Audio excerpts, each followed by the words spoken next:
The sun had already surrendered to the bruised horizon when the last commuter train screeched into the old brick station on Chicago's south side. Steam hissed like a warning, and the platform emptied in a river of wool coats and tired eyes. Only one figure remained. A boy no older than 10, barefoot despite the November bite, clutching a cracked plastic bowl that once held cereal. His coat, 3 sizes too big, swallowed him whole, sleeves dangling like empty promises. Snowflakes settled on his eyelashes, but he didn't blink. He was watching the vending machine across the tracks, the one with the flickering light that promised warmth in the form of honey buns and hot coffee. Mia Thompson stepped off the 547, heels clicking against concrete still gritty from yesterday's salt. 32, senior copywriter, newly promoted, perpetually late. Her phone buzzed, another email about Q4 projections, but the screen died before she could swipe. Battery at 1%. Perfect. She exhaled a cloud that vanished as quickly as it formed and started for the exit, boots crunching. That's when she heard it, a voice so small it could have been the wind. "Ma'am, if you give me food, I can help you." She turned. The boy stood 3 feet away, bowl extended like an offering. Up close, the coat was worse, threadbare elbows, a tear at the collar revealing a flash of too pale skin. His eyes, though, dark, enormous, ancient. They carried a weight no child should know. Mia's instinct was to keep walking. She'd seen the signs. Do not give money to panhandlers, City Ordinance the 8th of October 40. She'd read the Reddit threads about professional beggars and kids coached by adults lurking nearby. But the boy didn't move closer. He simply waited, bowl steady, breath fogging the air in tiny, patient puffs. "Help me how?" The question slipped out before she could stop it. He glanced at her dead phone, then at the vending machine. "I know the code, the one the workers use when it jams. My brother showed me before." His voice cracked, just slightly. Before he left, Mia followed his gaze. The machine's digital display blinked error. A single honey bun sat crooked behind the glass, unreachable. "I'm not hungry for me," the boy added, so quietly she almost missed it. "It's for my mom. She's real sick. Can't keep nothing down but sweets sometimes. Hospital kicked us out 'cause we missed payments. Said come back when we got insurance." He swallowed. "I've been trying to get her 1 bun all day. Quarters keep falling through the slot." Something in Mia's chest twisted. She thought of her own mother, safe in Florida, complaining about the new WA fees. She thought of the untouched granola bar in her purse, bought for the flight she'd canceled to finish a deck. "What's your name?" she asked. "Jamal." "I'm Mia." She crouched, bringing them eye level. "Jamal, I don't have quarters. But I've got a card. And I'm starving. How about we split whatever comes out of that machine?" "Fair." His face didn't light up, too cautious for that, but his shoulders eased a fraction. "Deal." They crossed the platform. Mia tapped her card, nothing. The machine beeped, red light glaring. Jamal stepped forward, nimble despite the cold. He pressed his palm against the side panel, counted under his breath, 1, 2, 3, then thumped twice with the heel of his hand. A mechanical groan, a clunk, and the honey bun dropped into the tray. Mia stared. "You weren't kidding." "Told you." He handed it to her first. "Ladies first." She broke it in half, steam rising between them. The pastry was stale, oversweet, perfect. They ate in silence, snow collecting on their lashes. When it was gone, Jamal wiped his mouth with the sleeve of his coat. "Your turn," he said. "My turn. You said I could help you." Mia laughed, a short, surprised sound. "Kid, you just fed me. We're even." But Jamal was already moving, leading her past the ticket booth to a side door marked employees only. He produced a bent paperclip from his pocket, worked the lock with the focus of a surgeon. Click. The door swung open to reveal a narrow corridor lit by a single bulb.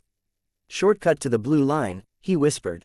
"Saves you 12 minutes. My brother used to." He stopped. Didn't need to finish. Mia hesitated. Trespassing. Security cameras. HR would have a field day. But the corridor smelled of warm metal and possibility, and Jamal's small hand tugged gently at her coat. "Come on." They slipped through. The tunnel echoed with distant rumble, the heartbeat of the city. Halfway down, Jamal paused beneath a flickering fluorescent. "You got a mom?" he asked suddenly. "Yeah, she worry when you're late." "Every time." Jamal nodded, as if filing this away. "Mine too. Before. She used to wait up with the porch light. Said it was our lighthouse." His voice wobbled. "I keep thinking if I can just get her 1 more honey bun, maybe the light'll come back on." Mia's throat closed. She pictured her own apartment. Granite counters, unread books, the cactus she kept forgetting to water. She thought of the promotion email waiting in her inbox, the subject line screaming congratulations. "Jamal," she said, "where is your mom right now?" He pointed upward, vaguely. "Under the viaduct, by the river. There's a tent city, not the bad kind. People look out." The corridor ended at a metal staircase. Blue line signs glowed ahead. Mia could still make the 6:15 if she ran. Instead, she knelt again. "Listen, I'm going to buy every honey bun in that machine. Then we're getting your mom real food. Soup, medicine, whatever she needs." "Okay." Jamal's eyes widened, but suspicion lingered. "Why?" "Because," Mia searched for the right words, the ones that wouldn't sound like charity or pity. "Because you helped me first. And because lighthouses matter." He studied her for a long moment. Then, solemnly, he extended his pinky. "Pinky swear." She hooked hers around his. "Swear." They emerged into the Blue Line station. Mia bought 2 tickets, hers and Jamal's, then marched back to the vending machine. Card tapped, code entered. Jamal's thump magic, honey buns rained into the tray until the machine beeped empty. She filled her designer purse with cellophane-wrapped pastries, crumbs dusting her blazer. On the train, Jamal sat beside her, legs swinging. He told her about his brother, Jalen, who'd taught him lock-picking with YouTube videos and dreams of being an engineer. About their mom, Keisha, who used to sing Aretha in the shower. About the night the ambulance came and the social worker said temporary placement like it was a hotel. Mia listened. She texted her boss, "Family emergency. Taking tomorrow off." The reply was a thumbs-up emoji. She stared at it, surprised by how little it scared her. They got off at Roosevelt. The viaduct loomed, a concrete cathedral for the forgotten. Tents huddled in rows, tarps flapping like surrender flags. Smoke curled from barrel fires. A man with a guitar played something slow and minor. Jamal led her to a blue tent patched with duct tape. "Mom." A rustle, then a woman emerged. Keisha was rail-thin, cheekbones sharp, but her eyes, Jamal's eyes, still held light. She wore 3 sweaters and a knit cap pulled low. "Jamal, baby, I told you not to." Her gaze landed on Mia, on the purse bulging with honey buns. "Who's this?" "Mia," Jamal said proudly. "She's my friend. She knows about lighthouses." Keisha's hand went to her mouth. "Ma'am, we don't take handouts." "It's not," Mia cut in gently. "It's payment. Your son saved me 12 minutes and a dead phone. Interest is honey buns and soup." She produced a thermos from her bag, leftover miso from lunch, still warm. Keisha's eyes filled. She took it with trembling fingers. They sat on overturned crates. Mia called a rideshare, then a clinic she'd Googled, sliding scale, no insurance needed. The driver arrived in a dented Prius. Keisha hesitated at the car door. "I can't leave the tent. Our stuff." "I'll watch it," Mia said. "Go." Jamal climbed in beside his mom. Before the door closed, he rolled down the window. "Mia, yeah, you coming tomorrow?" She smiled, the first real one all day. "Try and stop me." The Prius pulled away. Mia stood under the viaduct, snow falling thicker now, and realized her phone was still dead. She didn't care. Word spreads fast in tent cities. By morning, Mia returned with coffee, blankets, and a plan. She'd cashed in a favor. Her college roommate ran a nonprofit for housing insecure families. Paperwork, appointments, a studio apartment in Englewood with heat that worked. Keisha cried when she saw the key. Jamal whooped and ran circles around the empty living room. But the real twist came 3 weeks later. Mia was back at the office, pitching a campaign for a cereal brand, fuel for the day ahead. The conference room smelled of dry erase markers and ambition. Her boss loved the mock-ups. "Needs heart," he said. "Something real." Mia thought of honey buns and lighthouses. She opened her laptop, pulled up a photo she'd taken with permission. Jamal and Keisha on their new couch, his arm around her, both laughing at something off camera. "This," she said, "this is heart." The room went quiet. Then applause, actual applause. The campaign shifted. Billboards featured Jamal's smile, with consent forms signed in triplicate. Sales spiked. The cereal company donated a percentage to Keisha's clinic. Jamal started school. 4th grade. He wore sneakers that fit in a backpack with his name stitched on it. Every Friday, he waited at the corner for Mia's train. They'd ride to the viaduct, not to visit tents, but to hand out honey buns to kids who still needed lighthouses.